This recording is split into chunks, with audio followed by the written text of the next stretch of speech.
A woman walked into Judge Frank Caprio's courtroom and didn't waste a second. She was angry, loud, and dismissive, like the whole system owed her an apology.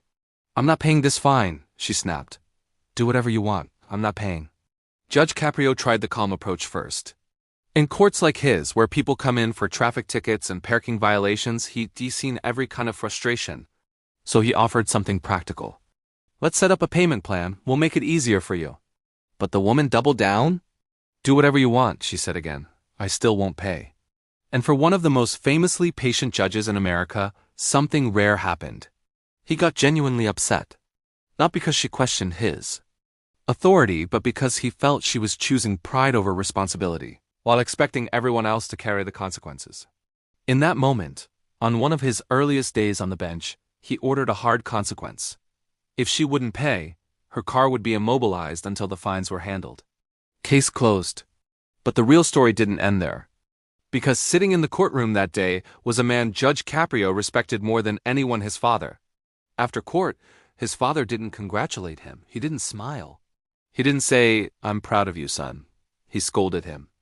He basically asked, "If you take away that mother's car, how will she take her kids to school? How will she buy groceries?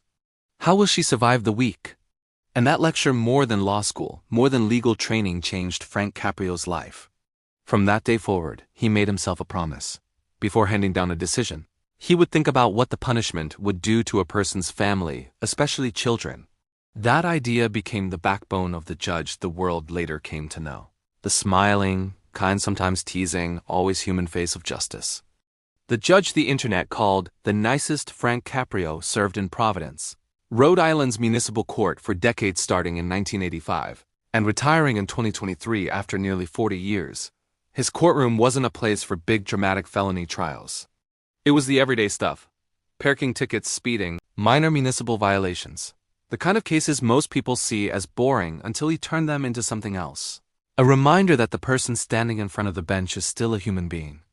Over time, his court sessions became a show. Caught in Providence.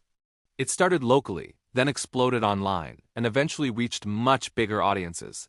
His brother, Joe Caprio, was the one filming and shaping the program behind the scenes. And millions of people couldn't stop watching.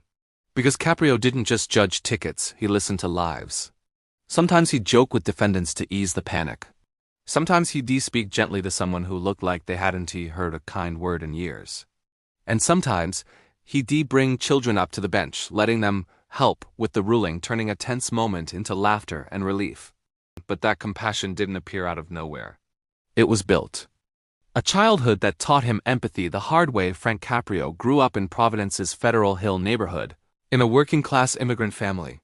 His parents, Philomena and Antonio Tup Caprio, raised 3 boys in a home with very little comfort, but a strong sense of dignity and responsibility. He worked as a kid shining shoes, delivering newspapers, and helping with milk deliveries, learning early what it feels like to struggle and still show up.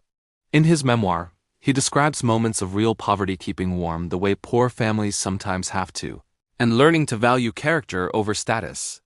And one message from his father stayed with him forever.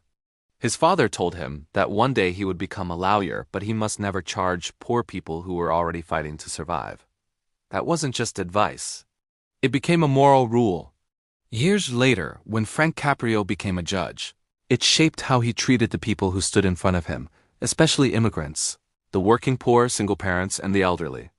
When compassion became action, the Philomena Fund, viewers loved him for dismissing tickets and reducing fines, but Caprio's impact didn't stop at kind words. Over time, people watching from around the country began sending small donations to help strangers who couldn't pay. That wave of generosity became something real and organized. The Philomena Fund, named after his mother. It started when a viewer mailed a small donation after being moved by a case, and then more donations followed. Eventually, the fund grew into an ongoing charitable effort that continued even after Caprio retired.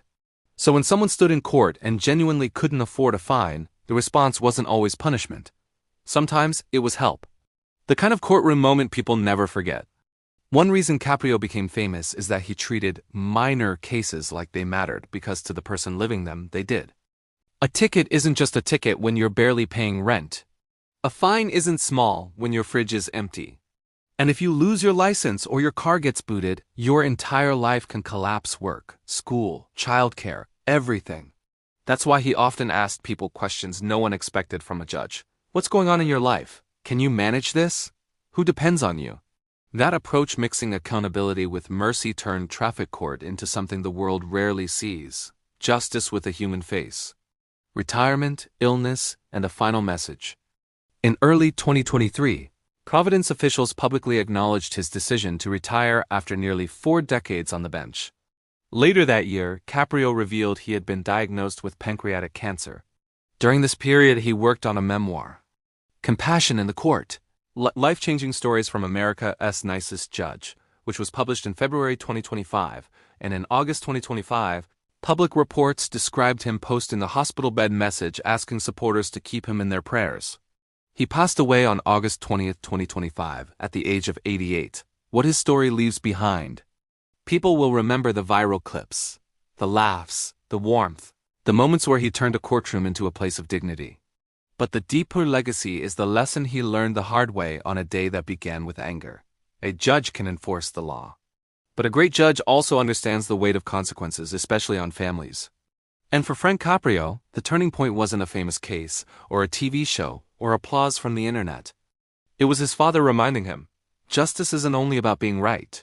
It's about being human.